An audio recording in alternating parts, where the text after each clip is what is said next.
This podcast is part of the It Was a Thing on TV podcast network.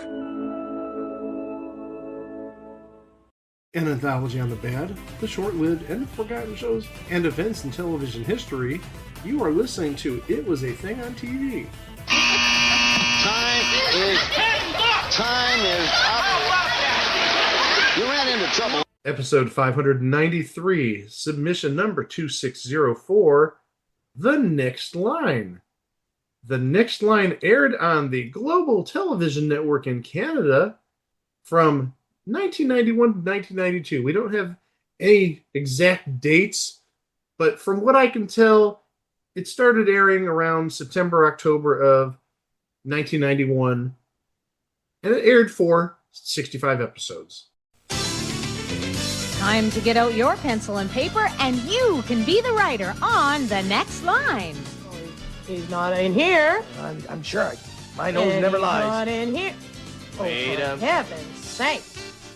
And here he is. He's ready with his next line. Our host, Kevin Frank. Thank you. Welcome to The Next Line. The last line was, oh, for heaven's sake. The next line could be, that's where I put my Frisbee. And that's how our game is played. Our contestants are asked to select the correct next line in 5 very funny situations.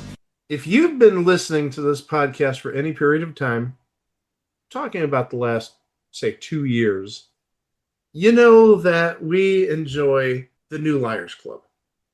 Primarily, we enjoy the New Liars Club, maybe primarily for the dulcet tones of one Bill Armstrong, even though the game is also fun. Plus, also, you had Jimmy Walker and you had Shannon Tweed for basically like the last 65 episodes and a few before then. But there's just some sort of endearing charm, sort of, with that show. Well, we're bringing you essentially the updated version of the New Liars Club in this episode about The Next Line. In fact, The Next Line came from the same person who brought you the New Liars Club, Blair Murdoch, who also brought you other Canadian gems, including Acting Crazy, in case you need some of that Canadian charades action. Oh, you know who is on episodes of Acting Crazy on Game TV Go, Mike? Are you going to say Jimmy Walker? Oh, yes. And you know why he was on it. Could it be because he needed the Money. Everyone saw that joke coming from 5 miles away. Yeah. We're getting very predictable in our old ages. In addition, he did other shows in Canada, including Love Me Not. You remember that one from 40 years ago. And Love Handles, which was basically Canadian Newlywed Game adjacent. But they actually had same-sex couples. So they're a little progressive, as Canada is. Unfortunately, when it comes to The Next Line, they were not progressive, they were regressive. The show itself is hosted by Kevin Frank, who also hosted another Blair Murdoch joint, Kid Street, back in the day. Oh, yes, Kid Street. You know who was on Kid Street? A very young Seth Rogen was on Kid Street. Okay, that I didn't know. The announcer of The Next Line is somebody named Kathy Morse, who actually also announced on Kid Street. So you sort of have the 3 pieces here working together on these 2 amazingly huge television shows in Canada in 1991. You've got Blair Murdoch producing it. You've got Kevin Frank hosting it, and you've got Kathy Morse announcing. Oh, that's got to be like the Mark Goodson and Gene Rayburn and Johnny Olsen of Canada in the early 90s. Did somebody say my name? Well, I also said Bill Armstrong's name, but he didn't show up. But hey there, Johnny. That's right. I made sure that fucker didn't show up on this episode. Because I knew that it involved The Next Line. And I knew that he was involved with the New Liars Club. And I didn't want to have him reading it on my show. because I've been on this show before he has. I know, Johnny, you were on this show before freaking the ghost of Bill Armstrong decided to invade every episode we've ever done ever since. And you don't get any screen time anymore. I know, it's a damn shame. You know who was here before the ghost of Johnny Olson? Who was here before the ghost of Johnny Olson? Alan Thicke. Oh, yeah. I don't know where he is right now, though, Alan Thicke. He's got to be like crossing Canada trying to find the best poutine in the land. I'd be doing that, looking for the best poutine in Canada. Jeez, I just went through Buffalo last week. I should have stopped for poutine, but I was too concerned because I had to get to Rochester. Couldn't get poutine. Should have gotten poutine. I'm sure they got poutine on the Buffalo side. They got wings, I know that. But anyhow, getting back to the game. As I said throughout this entire episode, all 5 minutes we've done this or so, this was basically a carbon copy of the New Liars Club. In terms of the set looked similar, but there was a similar staging in terms of contestants were on the stage left side and the 4 panelists were on the stage right side and the host stood in the middle between the two. Even the gameplay was similar, but now instead of having objects and trying to say, hey, this is whatever, and trying to bluff it off, now what they're doing is they're playing 5 rounds, not 4 rounds, but 5 rounds where you need to predict the next line. And I'll admit, when I first heard of this show, I'm thinking, hey, this is like a cool little movie trivia game. They give you a little snippet of a movie and you're like, Rosebud. Or whatever. You know, I see dead people. No. There's 5 distinctly different rounds. The first round is actually what I just mentioned. They show a movie clip, not from a well-known movie. I'm guessing they're the type of movie you would find at a gas station in their dollar DVD rack. You know, Santa Conquers the Martians or something like that. Nothing against Santa Conquers the Martians, by the way. But you're not getting Hollywood blockbusters. You're getting, I would almost say, like public domain crap. Weren't really well-known movies, weren't good movies. But they would show a little snippet, 15, 20, 30 seconds of this movie, and then stop it at an exact moment, and the 4 panelists would give their answers for what the next line is. And the contestants, just like Liars Club, secretly vote who they want to pick, and they can wager up to half their points. They get spotted 100, just like the New Liars Club. Like I said, this is almost like cut and paste of the New Liars Club into a different theme. The payoff is 1-to-1 in that first round if they pick the right answer. Round 2, now they mix it up a little bit. 3 of the 4 panelists, and we'll get to the panelists after I get through the game itself, they do almost skits. They do sort of, not even necessarily man on the street type of stuff, but they go outside of the studio and they're talking about something. It's really nonsensical, but again, you got to predict what the next line is. The odds in this round, 2-to-1. But again, this is like where it's disjointed because you can't really like make a connection between, okay, the celebrity said this and the right answer is this. It just didn't make any sense. The third round gets a little bit better. It's a man on the street type of deal where a camera goes to someplace, presumably in Vancouver. I'm guessing that's where this is filmed because we all know that Vancouver's got a lot of hustle and bustle. They go to a park or they go to whatever, someplace, and a person, just a regular citizen, is reading a statement, and the video cuts off right before the end, and the 4 celebrities give their answers. It's sort of like a, I don't want to say Ripley's Believe It or Not type of thing, or maybe some sort of odd fact, but it's kind of like that, where you think that maybe it's a direct question and there's some sort of swerve, It's different. I'll put an example of what this round sounds like. This is our segment where we have actual people that we videotaped, our Man in the Street segment. Again, it's going to freeze on a line of dialogue. You're going to get 4 possible next lines. Bet on the next line you think is basically correct. Let's have a look at our Man in the Street clip. In the early 19th century, Dr. Sylvester Graham invented the graham crackers. They attained initial success in the 1820s and 1830s because Dr. Graham crackers claimed that Payoffs in that round are 2-1, and again, can't bet more than half of what you have, up to 100 points. Round 4, and this, I think, is where it really gets off the rails. You have a movie again, but now, again, 3 of the 4 celebrity panelists, they're giving voices to the characters with a script that isn't part of the movie. They're sort of ad-libbing this.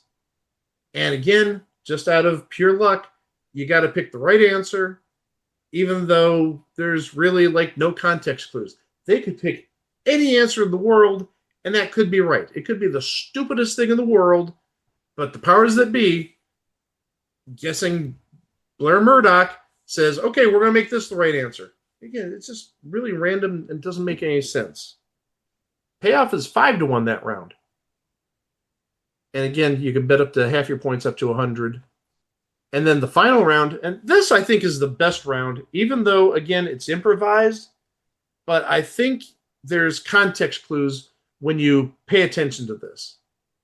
It's 10-1 payout, just like the final round of the New Liars Club. But now they have a piano come out, and you have Pete Barbuti, who's one of the 4 permanent celebrities on the show. He, with his musical talents, plays a song that he wrote. But again, if you listen to the song and listen to like the rhyme scheme and the whole tempo, the patter of the song, you can kind of suss out what the right answer would be, and also just what makes sense. Not necessarily, hey, these words rhyme as the song may do, but they make sense in that rhyme, if you understand what I'm talking about. Again, I'll throw one in here, for example, so you have an idea as to what's going on. Good luck. We're back. This is the last round of the day, and in this round, we increase the odds to a whopping 10-1. We're looking for a winner. You can wager up to 90 points if you have them. That doesn't concern anyone in this show. Now, this is our musical segment that features the musical talents of our very own Pete Barbuti and the lyric writing talents of our panelists. Pete is going to play a song for you. You're going to hear 4 possible next lines. Your job is to wager on that next line that you believe is actually correct. Well, Pete, take it away. We're ready to go. This is a tale of a Scotsman I know, such a quiet, conservative man. Until the day he was booked on a cruise, that's when everything bad hit the fan. Oh, Harrison got off the boat in Rio de Janeiro. The heat went right to his head and he thinks he's a pharaoh. There's one possible next line. Harrison got off the boat in Rio de Janeiro. He had too much to drink and they found him in a wheelbarrow. Okay, there's Niels. Harrison got off the boat in Rio de Janeiro. He was checking out a movie starring Robert De Niro. There's another possible next line. Pete, go ahead. Harrison got off the boat in Rio de Janeiro. The last time we laid eyes on him, he donned his blue sombrero. As said, 10-1 payouts, high score wins, and if somebody got all 5 correct, they win a bonus prize. Just like the New Liars Club, it's like a $500 tchotchke. $500 Canadian tchotchke, so that's like $20. The people on the show, the 4 celebrities, I use the word celebrities very loosely. The only real true celebrity, and I put that in quotes, is Pete Barbuti, who we talked about on the New Liars Club, as I said earlier. But we did talk about him about 2 years ago when we talked about the Las Vegas show and the Overmyer network, the failed network from the mid to late 60s. And he's one of Johnny Carson's favorite guests. I mean, you heard John Barber say that on the New Liars Club. One of Johnny Carson's favorite guests, Pete Barbuti. Hold on a second. You know what else that John Barber liked to bring up on the new Liars Club? Could it be his son's favorite TV show back in the day? Oh, yes. John, can you explain what it is? My son's favorite character from my son's favorite show, he plays Shoddy Laroux, and Frank's plays Don Yesso. Love John Barber when he talks about Don Yesso and just can't get it right. I thought you were saying, when John Barber talks about Frankie, I was going to say, wait, John Barber once talked about Coco Beware's pet bird, Frankie? Now, you see, I was going to edit that out, but I think I'm obligated to keep that in the episode now. Peeper Beauty is definitely the most well-known of the celebrities.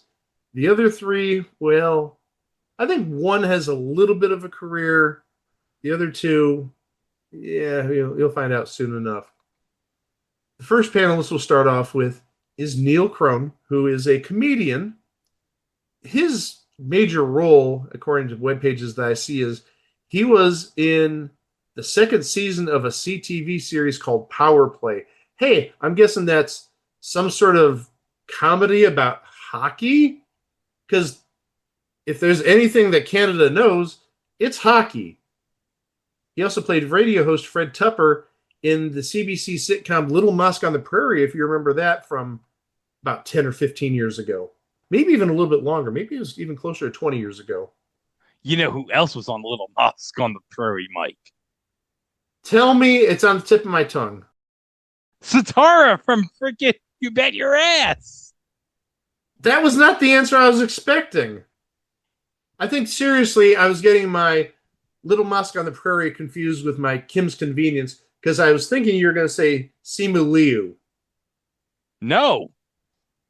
What would Simu Liu be doing on a mosque on the prairie? Sitara, oh my gosh. That's another show, You Bet Your Ass. We got to find a place on the schedule for that, just because, and Greg and I have talked about this, the game itself, who gives a flying you-know-what about the game? We could just sit here, almost like how Greg has now done 2 episodes where all he did was talk about Maury titles.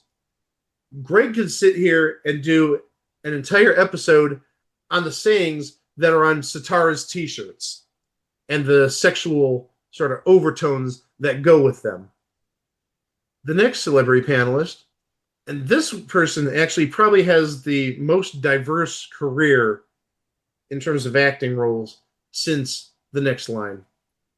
Actress named Venus Sood. She's been in movies and TV shows including Touch of Pink, Da Vinci's Inquest, if you remember that.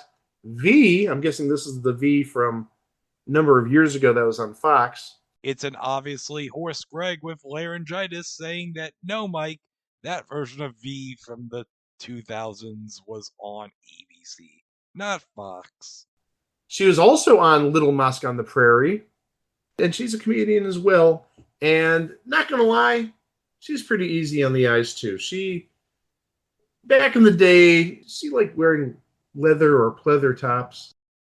Didn't look too bad in them, just saying. The fourth person, I can't even say she's a celebrity, but somehow she made it on this show as a celebrity. I can't really find anything about her. For all I know, she could be a housewife in Vancouver right now. We're talking about Donalda Williams. The only reason that maybe she was on this show, she was on Talk About as a contestant. I do firmly believe that Blair Murdoch enjoyed former contestants to being quote-unquote celebrities on his show, because Donalda Williams, she isn't even the only former contestant on Talk About to be a quote-unquote celebrity partner on a Blair Murdoch game show. If you watch Acting Crazy, the charade show we talked about earlier, one of the house players is a gentleman named Dennis. And Dennis, I think, was like a 3 or 4 time champ on Talk About. Again, never seen again on television as far as I can tell, but he somehow got on the show because he was some sort of endearing personality on Talk About. I mean, I remember seeing him on Talk About.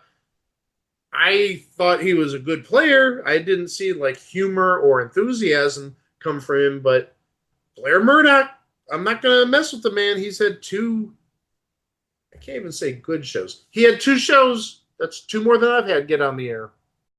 After the end of 5 rounds, whoever has the highest score, they get a prize. Again, probably about a $500, $600 prize, Canadian prize. Nothing to write home about, but not bad for one day's work. If there happened to be a tie, and I don't think there were any ties from what I saw, but they did have a similar tiebreaker into place, like the New Liars Club. Again, this is basically a ripoff of the New Liars Club, but without unusual objects, where the first tiebreaker was whoever bet the most points in the final round, and the second tiebreaker was most right answers in the main game. There were like 4 tiers for the tiebreaker. I don't remember it getting down to like that 4th tier or even like the 3rd tier. But that tiebreaker was there, and we actually did talk about that on the Liars Club, where there's actually an episode where they got to that 4th tiebreaker because they had the same number of right answers, they had the same number of points, they made the same wager in the final round, and it came down to, I think, like a coin toss or a beauty pageant or something like that. No, I forget what it was, but that's neither here nor there. This show, for actually a while, for probably the better part of at least a year, maybe even closer to 2 years, did air on the Game TV Go Fast channel on Plex. But, as I mentioned leading up to this episode, it disappeared within about the last 2 months or so because the Game TV Go Plex channel has started to air the Monty Hall Split Second from 1986, as well as the all-new Let's Make a Deal from 1984. I'm guessing that they had to sacrifice something, and for some reason, acting crazy, hey, let's keep it on the air, let's keep on showing Cash Cab for numerous hours per day, even though it's the same episodes. They did also actually not just sacrifice the next line, they did get rid of Go 8-Bit. And I know Greg really enjoyed that show. I did. I really loved Go 8-Bit. It was clever. Plus also, you get to see vintage video games, and there's absolutely nothing wrong with that, especially like stuff from like the Spectrum, stuff that didn't make it on this side of the Atlantic. Absolutely nothing wrong with that. Oh, ZX Spectrum. Yeah, I love the fact that they showed some love to that. Now, listen, if anybody is listening from the industry, please adapt an American version of that show, please.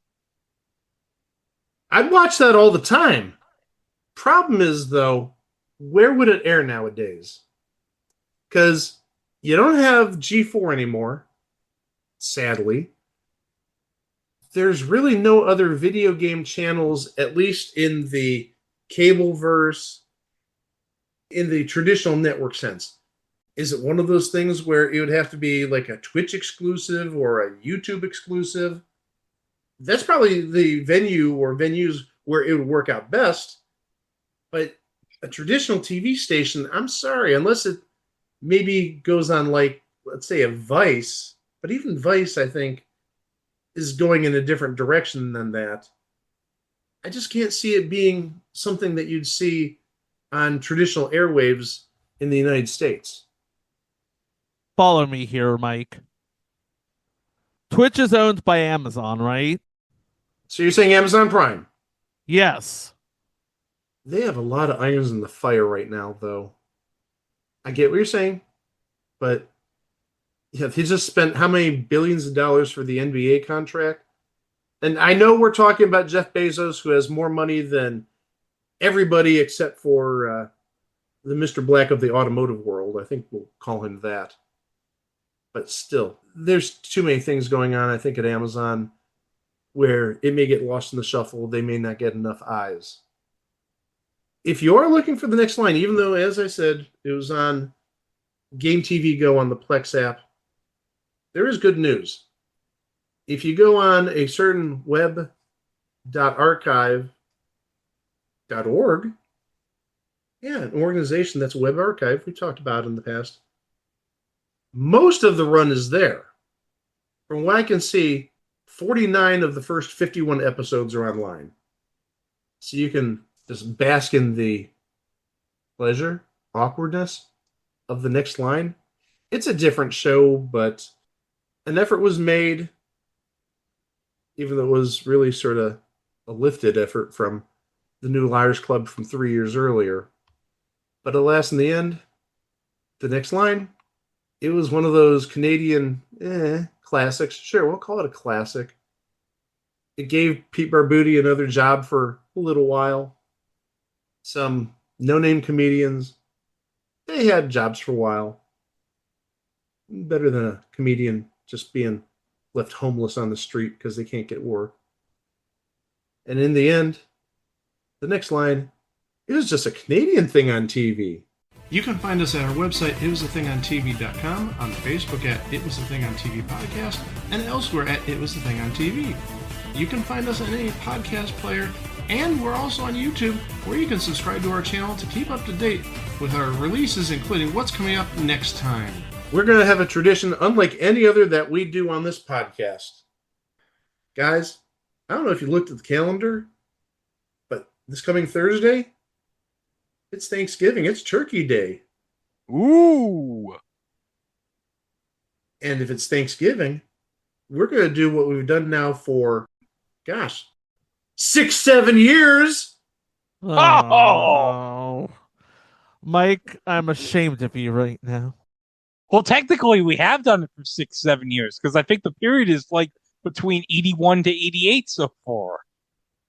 Okay, I was looking at it from the perspective of us covering the parades this year is our 7th year. But I get what you're saying, so it works on a number of levels. So, what's coming up for Thanksgiving? First, we're going to revisit a previous parade. That'll be fun. But then, as Greg alluded to, we're going to go one step into the future. We are on the doorstep of the 90s. So we're going to revisit an old parade, and we're going to move ahead to another parade for Thanksgiving right here on Thursday. And we'll do what we did with the McLean Stevenson birthday. We'll release 2 episodes that day. Why not? So you'll have a very joyous Thanksgiving, and you'll have an excellent Black Friday listening to those 2 episodes if it was a thing on TV right here on the 27th. Thank you to Greg and Chico, and thanks to you. Please stay safe. Don't eat too much turkey, and come back here on Thanksgiving for a little serving of dessert. Wow! You know what I liked about the next line theme, guys? Please tell me. The fact that it sounded like something out of a Super Nintendo game. For reference, we'll put that in here as well, because I don't necessarily agree with Greg. I agree to a point. Seriously, you listen to this music, and I do get like Donkey Kong Country vibes going through the directions and whatnot. I agree with you on that, but Greg and I have had this little bone of contention for a little while. I think it sounds like the background music you'd hear when getting the directions on how to play a CDI game. Oh no, it definitely sounds like something out of Mario Paint or something. Even though Mario Paint wouldn't be around till 92. But I agree with you. I think that's a good comparison because, as you just said, 92, that's fine. We said this aired 91, 92, so at least the SNES would be a little more contemporary than the CDI, which was 94, 93. So I totally get what you're saying. But yeah, listen to this music, and I don't even know what we can say about this necessarily, but enjoy the random explosions. You know, there's like an explosion sound. It's like, why is there like a random little explosion or 2 explosions at some point in the song? But the drum beat, that really reeks, in my mind, of CDI instruction material. But also, again, as Greg said, I could definitely see it being used for the SNES. Enjoy this ending. Apologies for the applause.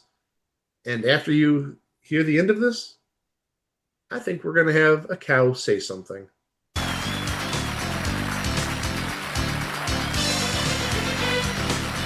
Each Each of our parting contestants will receive a gift package from Grimm's Finest Sausage, your assurance of quality. Celebrity catering has been provided by Edinburgh House Restaurant in Vancouver, the finest in English and North American cuisine.